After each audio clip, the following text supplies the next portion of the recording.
Our story begins with Sakura, an expert martial artist, and the most popular girl in school, who on one fateful night witnesses a boy seemingly burning people to death with blue flames. Upon seeing this, she immediately gets off the bus and alerts a nearby policeman about what she saw. But when they arrive at the scene of the crime, there seems to be no trace of anything having occurred, but Sakura remains convinced of what she saw. The next day at school, a new transfer student named Oogami is assigned to her class. All the girls immediately begin fawning over him, and it doesn't take long for Oogami to become popular. Everyone seems to be charmed by him, except for Sakura, who recognizes Oogami as the same boy she saw burning people the previous night. Later that day, Sakura confronts Oogami about him being a murderer, while the rest of the school mistakenly believes that she's confessing to him. Oogami, however, feigns ignorance to Sakura's questions and claims he was busy at his part-time job the previous night. Seeing that Oogami has no burn marks, Sakura feels compelled to believe him as she begins to wonder if what she saw all was truly real. Oogami then leaves, but tells Sakura that he hopes they can become friends. Later that day, Oogami receives a phone call asking if he's made a decision on what to do with Sakura, to which he replies that he'll just have to eliminate her.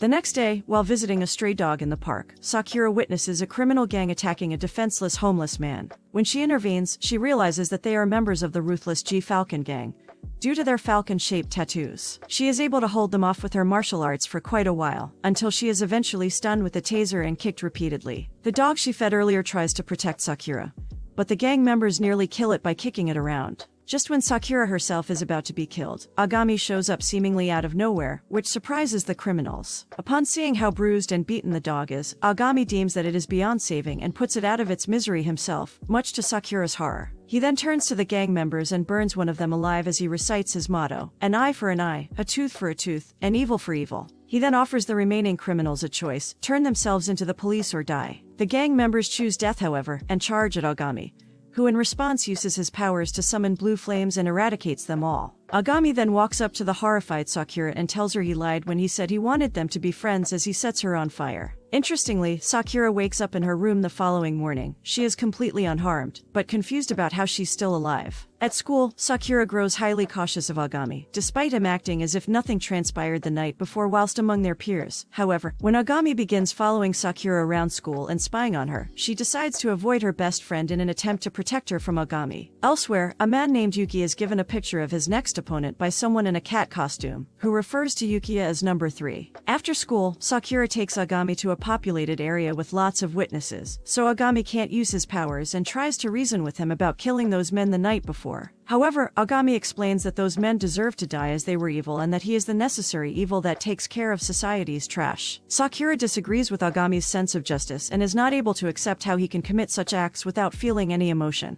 In response, Oogami further explains that he does not exist and is not bound by human laws and morality, as he is the sixth codebreaker, a person who passes judgment on evildoers via means that would be considered evil to the rest of the world. Oogami tries to burn Sakura in the middle of the crowded area, but she flees from fright. However, he grabs her hand before she can escape and tells her that he will keep an eye on her and kill anyone who learns about his true identity to make sure that he does not kill any more people. Sakura promises to keep an eye on him as well. This makes Oogami laugh a bit before he reiterates that he will kill anyone, anywhere, at any time, without exception, and that neither her nor any witnesses are capable of stopping him. Later that day, after Sakura has returned home, Oogami receives a call from a mysterious woman wondering why Sakura is not dead yet, to which Oogami replies that she must not be killed yet as she is a rare person who cannot be burnt by his flames, something he's never seen before. Elsewhere, that same day, Yuki encounters Hitomi, the man he was tasked with eliminating, whom Yuki refers to as number 1. As the men prepare to fight, Yuki recites his motto: an eye for an eye, a tooth for a tooth, a requiem of fury for evil. Yuki then proceeds to attack Hitomi with sound waves, but is stopped by a man named Yukihina,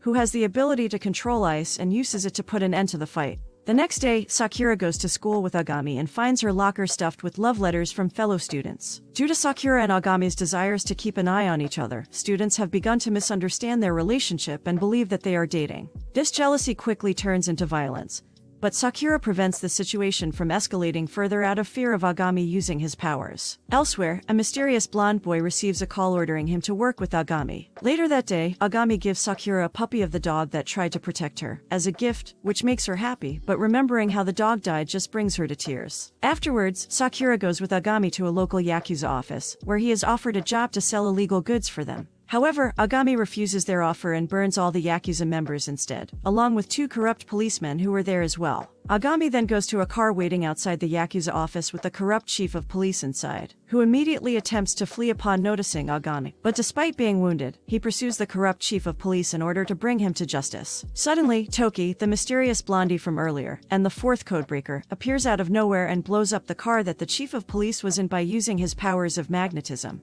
The next day, Oogami appears before Eden, the Codebreaker Policy Governance Board, where he is given his next job, to assassinate a politician named Tabata. Elsewhere, Sakura runs into Toki outside her house, who walks with her to school. However, Oogami suddenly appears and immediately begins to fight Toki until Sakura stops them by grabbing their wrists. Toki then leaves shortly after, and Sakura and Oogami head to school together. After school, Oogami and Toki team up to go on a mission together, and Sakura accidentally ends up tagging along. After using Toki's powers to break into a compound, they find out that this place is housing a government research facility for special abilities. And after dealing with the normal security guards, Oogami and Toki engage in battle with 2 guards wearing unusual backpacks which grant them the ability to manipulate wind and water. During their battle, however, the 2 guards are overwhelmed by Oogami and Toki and are forced to retreat when their backpacks suddenly run dry. Rather than chase them, Oogami and Toki decide to continue with the mission. Inside the facility, Sakura learns that the Codebreakers are actually a government agency run directly under the command of the Prime Minister of Japan.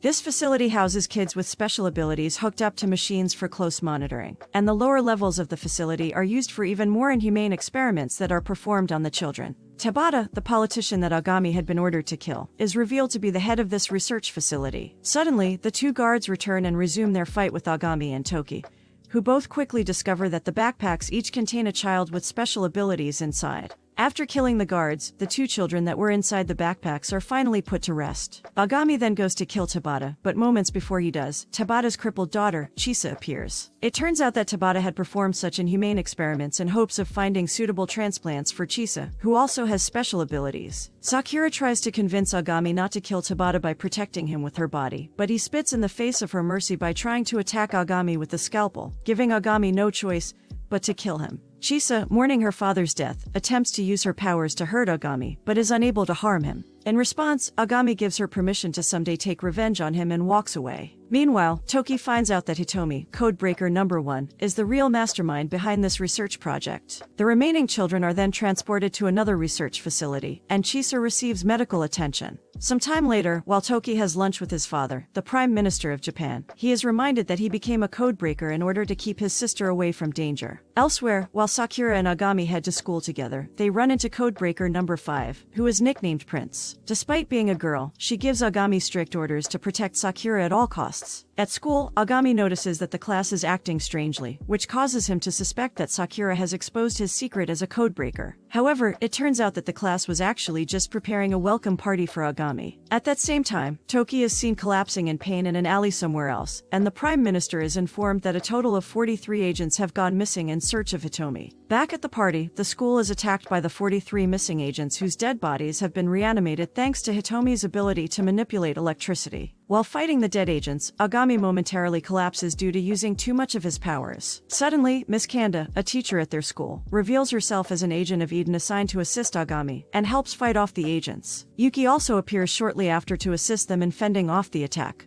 Masayami, a classmate of Sakura and Oogami and Codebreaker number 2, joins the fight as well and successfully defeats the agents using his light manipulation. Despite winning this fight, Toki is still shown collapsed, but is now in the form of a child. Later, Sakura learns that Ogami's collapse has caused him to enter his lost form, due to the overuse of his powers. This lost form state will last 24 hours, and the symptoms vary for each codebreaker. In Ogami's case, this state causes him to suffer from hypothermia. In an effort to help, Sakura volunteers her house as a secure location for Oogami to recover. When Sakura brings the gang there, they are welcomed by her father, who turns out to be the head of a highly respected Yakuza clan called the Kizakura. When they arrive at the guest house, it's revealed that Toki is already there, but is in his lost form that causes him to age regress, which explains his childlike appearance. While Oogami is resting, the others have a feast together and celebrate along with the other Yakuza members. At night, Masayami informs Toki that Hitomi might be targeting both Oogami and Sakura, but he has no idea why. The next morning, Prince is ordered to go to Sakura's house to provide support for both Oogami and Toki. Suddenly, Hitomi raids Sakura's house in order to kidnap her, and the Codebreakers do their best to fight back against his electrical attacks. Hitomi then unleashes his full power against them, but Sakura jumps in front of his attack and is surprisingly unharmed. Hitomi doesn't seem fascinated by this, however, as he explains that this attack was just a decoy to gather all the Codebreakers in one area, thus leaving an opening for Yukihina to kidnap the Prime Minister. After Hitomi flees, the Codebreakers discuss what their next plan of action should be. Toki leaves during their conversation, however, as he has no interest in rescuing his father. While the Yakuza members who were injured during Hitomi's attack are having their wounds treated, Sakura finds Oogami looking through her family photo album. It's revealed that Sakura's parents adopted her as a child, after finding her outside on their doorstep one night with blood splattered all over her, and did their best to raise her as a normal child despite her unusual surroundings. Meanwhile, Yuki, who has turned into a cat as part of his lost form, reminisces with Prince about when Hitomi used to be a good guy. When Toki returns, Sakura and the other Codebreakers head out in search of Hitomi and the Prime Minister. Later on, Masayami meets with Prince at a bridge and immediately attacks her when she figures out that he is a part of Hitomi's plan. However, Yuki witnesses Masayami attack Prince from afar. After his fight with Prince, Masayami appears in front of Sakura and tricks her into following him, leading her directly to Hitomi's hideout, where the Prime Minister is also being held hostage. Masayami hands Sakura over as a gesture of goodwill in order to join sides with Hitomi. Shortly after, all the Codebreakers receive anonymous messages detailing Hitomi's location. Yuki then rejoins the group and informs Oogami of Masayami's betrayal, and the two proceed to Hitomi's hideout together. Once there, Yuki holds off Masayami while Oogami continues forward to confront Hitomi and hopefully rescue Sakura. Once Sakura is freed, Hitomi shows his clock collection on the wall and explains that each clock is stopped at a time when a former Codebreaker was killed. Hitomi further explains that he plans to execute the Prime Minister, but he first bombs the city full of civilians as a spectacle to expose Codebreakers, in order for them to become recognized as great heroes rather than dangerous outcasts. However, Oogami disagrees with Hitomi's cause and burns all the clocks. But as Oogami attempts to attack Hitomi, Yukihina arrives out of nowhere and intervenes, by taking the Prime Minister with him. Although Oogami is unable to do anything since his flames cannot melt Yukihina's ice, Toki arrives just in time to save Oogami and Sakura from a barrage of ice. As the hideout begins to collapse, everyone leaves. But when they accidentally split up, Sakura enters the car with Hitomi, Masayami, and Yukihina inside, hoping to prevent them from killing the Prime Minister. In a flashback, we see that when Hitomi was 16 years old, he was inaugurated as Codebreaker number 6, and due to his excellence at his job, he was considered for a promotion.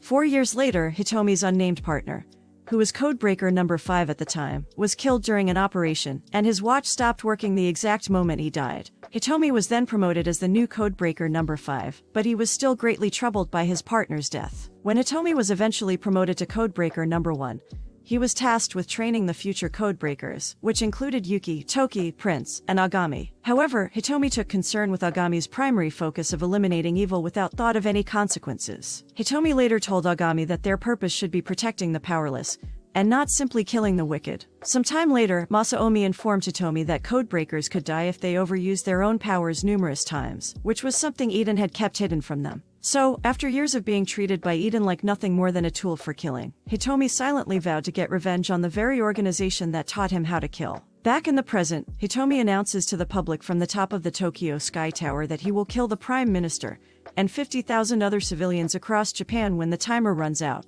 Meanwhile, the Codebreakers continue to search for Hitomi, but are unsuccessful. As bombs continue to detonate throughout Japan, the Codebreakers, the Japanese government, and the Kizukuri Yakuza clan all receive anonymous emails detailing the locations of the bombs and of Hitomi. Toki and Misconda set off to Sky Tower while Yuki goes out to search for and disable as many bombs as he can. Oogami arrives at the Sky Tower first in order to rescue Sakura, but Hitomi catches him before he can. Oogami fills his blade with his blue flames and charges at Hitomi. The two engage in an intense battle, but Ogami's blue flames are soon overwhelmed by Hitomi's electricity. As Sakura manages to free herself, Hitomi reveals to them that the Prime Minister attempted to have him killed in order to prevent him from exposing the Codebreakers. Hitomi then states his desire to make a world where people with special abilities can live happily and free, and not as government dogs. Meanwhile, Toki and Misconda are stopped by Masayami, who faces Toki in a fierce duel of light powers versus magnetic powers. At that same time, the Japanese government and the Kizakura Yakuza clan begin to evacuate locations with bombs, but they are unfortunately too short on personnel to help everywhere. Meanwhile, Hitomi reveals to Oogami, who is standing on the brink of defeat, that the people that Oogami has killed thus far on behalf of Eden were simply ones that had helped Hitomi in one way or another rather than purely evil individuals. Despite this, Oogami refuses to join Hitomi and promises to protect the innocent until the very end. However, Oogami goes into his lost form when he tries to attack Hitomi once more. Sakura desperately tries to protect him from Hitomi, who grabs her by the throat, but when the timer reaches 0, no detonation occurs. This is thanks to Masayami, who told Yuki where the bombs were located. Back at the tower, Masayami confronts Hitomi and tells him that his plan has failed. Just as Hitomi is about to reveal his final trump card, Sky Tower is covered in Prince's shadow ability, and the rest of the codebreakers arrive to stop Hitomi, who continues to try and rationalize his cause. Meanwhile, Toki reluctantly rescues his father after threatening to kill him. Oogami then re-enters the fight by removing his thumb ring, which causes his power to rise exponentially. As they fight, Oogami reminisces about his first training session with Hitomi. Surprisingly, Ogami's blue flames manage to absorb Hitomi's strongest electricity blasts, which results in both of them collapsing. When Hitomi gets back up in an attempt to continue his plan, he is swiftly knocked back down by Oogami. As he lies defeated and says his last words to all the codebreakers, Hitomi encourages them to make themselves public as the ones who defeated him. However, the Prime Minister appears suddenly and says that their identities must remain secret. An enraged Hitomi attempts to kill the Prime Minister, but Hitomi's powers begin to eat him from the inside out, and he dies from the overuse of his powers. As Oogami holds a dead Hitomi in his arms, he thinks that Hitomi got the justice he deserved in the end. Despite this, the other codebreakers still mourn his death. Meanwhile, Toki overhears the public crediting the police department for disabling the bombs and killing Hitomi with no mentions of the codebreakers. Later on, Masayami and the Prime Minister discuss how they succeeded in having Oogami battle Hitomi to draw out his true power, and how they will need to use Sakura to extinguish his flames if he ever goes out of control. Masayami then smiles as the Prime Minister begins to cough up blood. Thanks for watching. I hope you enjoyed the video, and I hope to see you all again in the next one. Take care.